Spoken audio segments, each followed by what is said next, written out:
Dear students, welcome to Allen pre nurture and career foundation. कैसे हैं आप सब? आई होप आप सबका NMTC का पेपर बहुत अच्छा गया होगा and you must be excited to know the solution of the paper.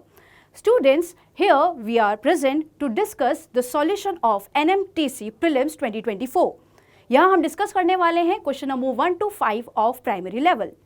Before moving to the solution, students आपने एक बहुत इंपॉर्टेंट चीज़ क्वेश्चन पेपर के अंदर नोट की होगी।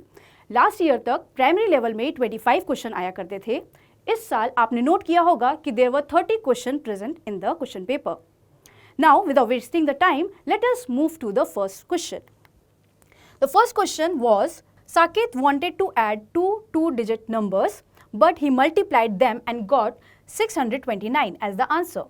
The sum of the two-digit number is, so we need to find the sum of those two-digit number whose product is 629.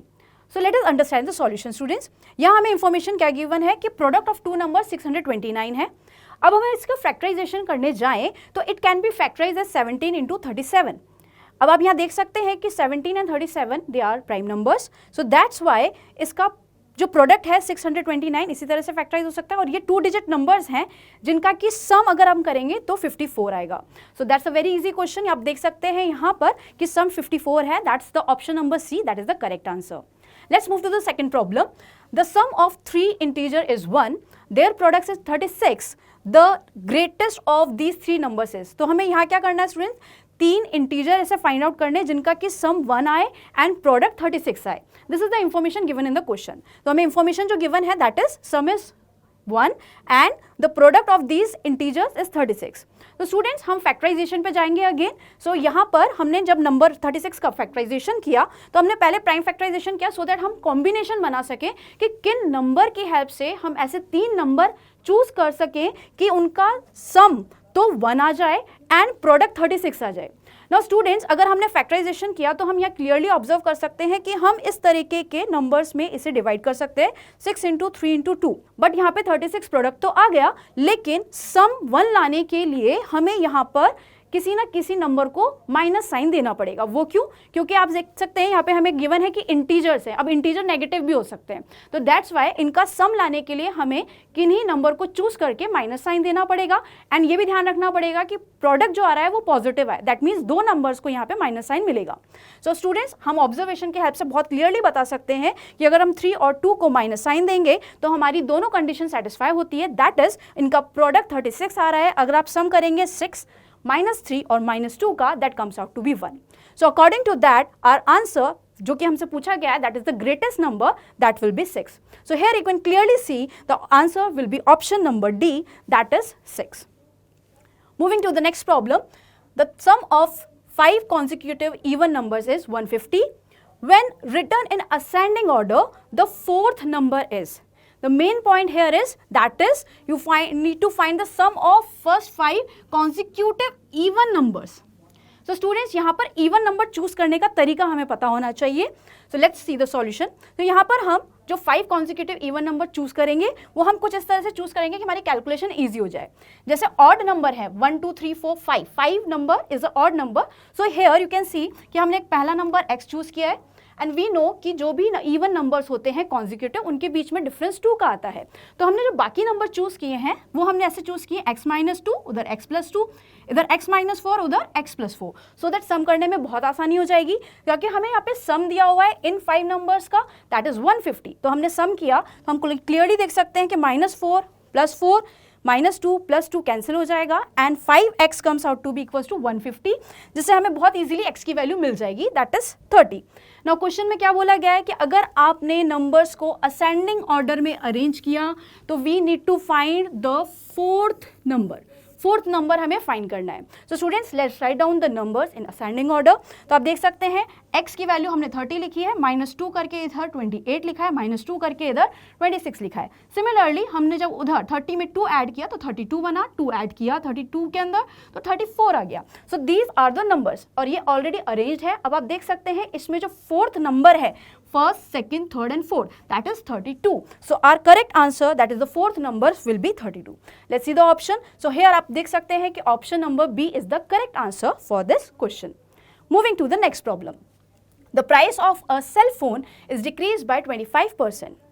What percentage increase must be done on the delivered price to get back its original price? तो student क्या किया गया है, एक mobile phone था, उसके price को 25% decrease कर दिया. अब हम जब सेल करना चाहते हैं तो हम चाहते हैं कि उसकी ओरिजिनल प्राइस पर ही वो सेल हो जाए.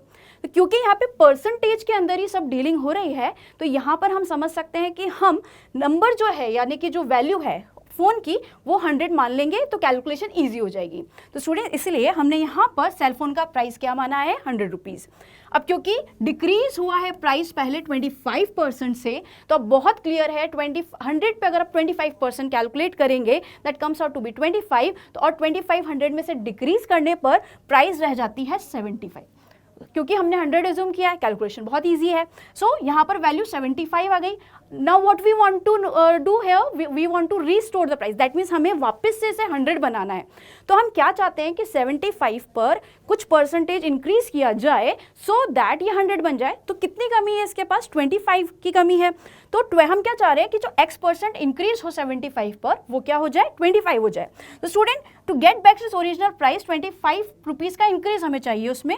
तो यहाँ पर हम ऐसा कर सकते हैं कि x% हमने मान लिया. सो x% ऑफ 75 हम जो कैलकुलेट करेंगे वो हमें कितना चाहिए, 25 चाहिए. On calculating this we can very easily get the value of x as 33 1/3%. That is 100/3, जिसको हम कन्वर्ट कर सकते हैं 33 1/3% में as according to our option. आप क्लियरली देख सकते हैं कि option number D is the correct answer for this question. Moving to the next problem.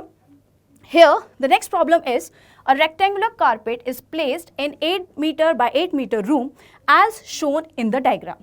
What fraction of the floor is not covered? Main चीज ध्यान रखनी है, हमें not covered पूछा है, कितना एरिया कवर नहीं हुआ है. तो सिंपल सा क्वेश्चन है, ये रेक्टेंगुलर कारपेट इस स्क्वायर रूम के अंदर प्लेस किया गया है, हमें नॉट कवर्ड पोर्शन का एरिया निकालना है. तो स्टूडेंट देखिए क्वेश्चन को सॉल्व करने के दो तरीके हो सकते हैं. पहला तरीका बहुत ही आसान, अगर कुछ ना लगे तो कम से कम हम स्क्वायर्स तो काउंट कर ही सकते हैं. हाफ स्क्वायर काउंट करेंगे, हाफ प्लस हाफ जहाँ पे भी होगा वो 1 हो जाएगा, और इस तरीके से हम फ्रैक्शन कैलकुलेट कर सकते हैं. बट इन अनदर वे कैसे सॉल्व करेंगे इसको, हम एरिया के कॉन्सेप्ट से सॉल्व कर सकते हैं. आप क्लियरली समझ सकते हैं क्योंकि ये पूरी लेंथ 8 है. अब यहाँ देख सकते हैं 1 2 3 4 5 6 7 8 और 8 बॉक्सेस है. इसका मतलब हर डिवीजन यहाँ पर कितने का है, हर ये लेंथ कितने की है, स्क्वायर की एज कितने की है, वो 1 यूनिट की है. तो यानी कि यहाँ से यहाँ तक की जो लेंथ हुई, ये जो लेंथ है ये 2 यूनिट की हुई, और यहाँ से यहाँ तक की जो लेंथ हुई ये 2 यूनिट की हुई. And since it is a square here this angle will be 90 degree.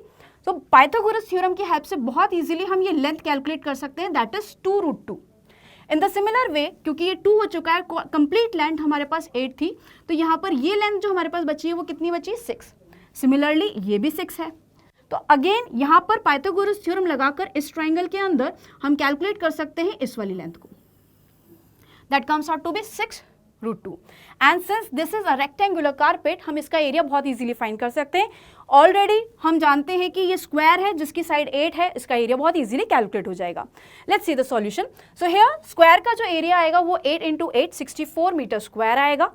Now अगर आप कारपेट का एरिया कैलकुलेट करेंगे तो हम जानते हैं उसकी लेंथ और ब्रेथ हमने कैलकुलेट कर रखी है, that is 6√2 × 2√2, that give us 24 metre square. अब एरिया जो कवर नहीं हुआ है वो कितना हो जाएगा, जो टोटल कारपेट जो टोटल स्क्वायर का एरिया उसमें से हम जिस पे कारपेट बिछ गया वो एरिया सब्ट्रैक्ट कर देंगे. तो 64 - 24 we get 40 metre square.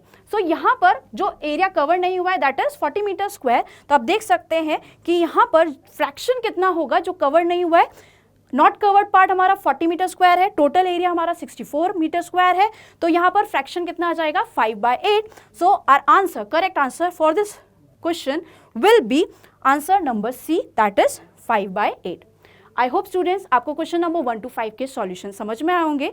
For solution of question number 6 and onwards you can go for the next video. Thanks for watching.